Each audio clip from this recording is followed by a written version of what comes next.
Boa tarde, pessoal. Sejam bem-vindos ao canal do iFeed. Sou Matheus Yuni, sou um dos sócios fundadores da empresa e diretor de sucesso do cliente. E hoje a gente vai falar um pouquinho sobre os tipos de cadastro e também sobre os fabricantes que a gente pode trabalhar quando a gente está integrando com o iFeed. Primeiramente, vamos saber um pouquinho sobre o iFeed, tá?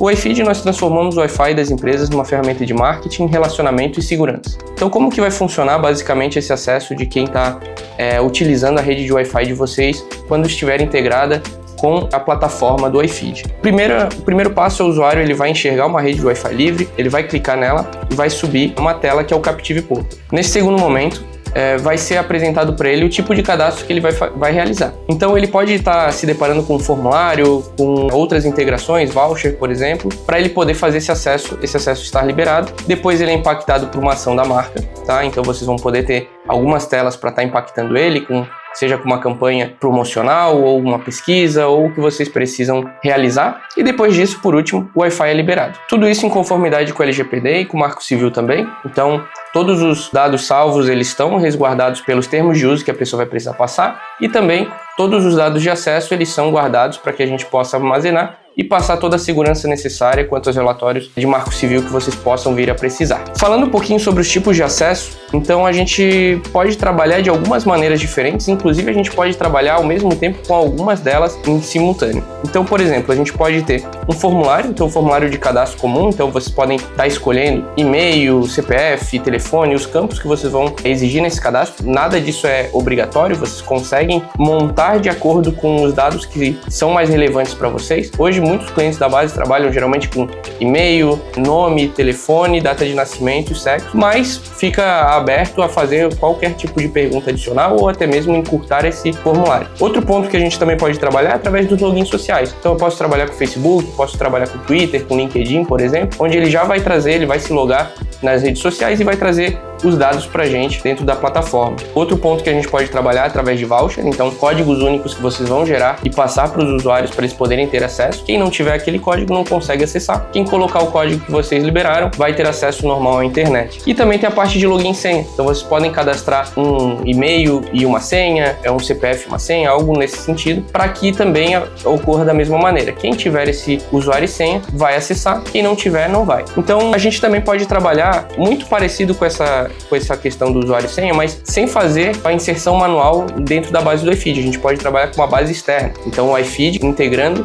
com uma outra base, seja um outro software ou um servidor que vocês tenham de login. Então, por exemplo, a gente pode trabalhar com SGP, com XC, HubSoft, MK Solutions, que são ERPs do setor de ISPs e provedores. A gente pode trabalhar com Active Directory, quando a gente está falando de, geralmente, logins internos para colaboradores. Pode trabalhar com LDAP, mesma coisa, e Google Workspace, também pensando nessa área, pensando num login mais interno. A gente pode também, no mesmo SSID, então na mesma rede, estar trabalhando com dois tipos de acesso. Então a gente pode ter um login para colaboradores e outro login para visitantes. Então, por exemplo, o visitante ele vai preencher o formulário, vai colocar ali seus dados, porque ele é um cliente, ele é alguém que é externo à empresa, que vai estar acessando, e aí ele vai ter as suas regras, por exemplo, de tempo de acesso, ele vai ter tudo isso relacionado ao tipo de login que ele fez, mas ao mesmo tempo ele pode também se deparar com um botão onde é o login para colaborador. E aí esse colaborador vai acessar, por exemplo, via D, e aí ele vai colocar ali seu login sem, ele vai ter outro tempo de conexão. Então, por exemplo, daqui a pouco o visitante ele tem 2 horas de conexão e o colaborador ele tem 24 horas. E aí ele pode ficar conectado sem precisar passar por esse processo durante todo esse período. Então, são formas que a gente consegue trabalhar e a gente consegue aliar esse controle de acesso. Então, a gente resolve um problema de controle de acesso de colaborador ao mesmo tempo que a gente está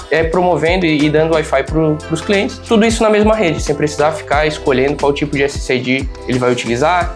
Inclusive, a gente não pode se limitar a 2, tá? A gente pode ter alguns tipos de login ao mesmo tempo, tá? Tudo isso rodando na mesma rede. Aqui só exemplificando e mostrando um pouquinho para vocês na tela, a gente tem a parte de formulários, então a gente consegue personalizar aquilo que eu comentei. Essa tela que está aparecendo para vocês é uma tela modelo, então vocês conseguem personalizar a cor do botão, cor do fundo, do texto, colocar a logo de vocês, então deixar isso tudo com a cara da empresa, então tudo personalizado, não precisa ficar com a logo e com as cores do iFeed, não. Então vocês conseguem personalizar de acordo com a identidade visual da empresa. Outros pontos que a gente pode trabalhar, que eu abordei aqui aqui, então a gente pode trabalhar via login social também, via voucher, colocando aquele código, login e senha, e também a base externa, onde ele vai ser direcionado, ele vai fazer o login da maneira que for necessário. É legal pensar nessa questão de base externa, às vezes quando a gente está trabalhando, às vezes provedores que querem dar acesso somente ao cliente, que é o cliente do provedor. Ele coloca o Wi-Fi nas praças e ele vai dar acesso somente a eles. Base externa também para colaborador, tudo que for relacionado a um relacionamento que essa empresa já tem anterior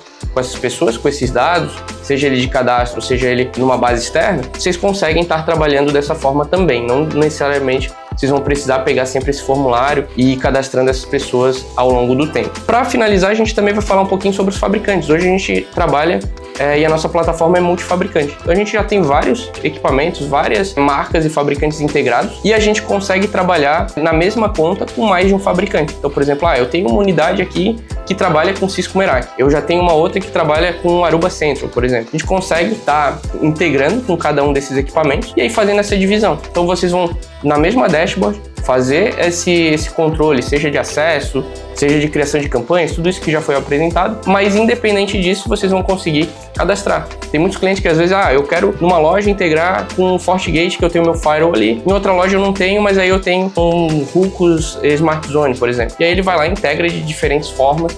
E, de novo, não precisa se limitar a 2 fabricantes, por exemplo. Cada local pode trabalhar com um fabricante diferente.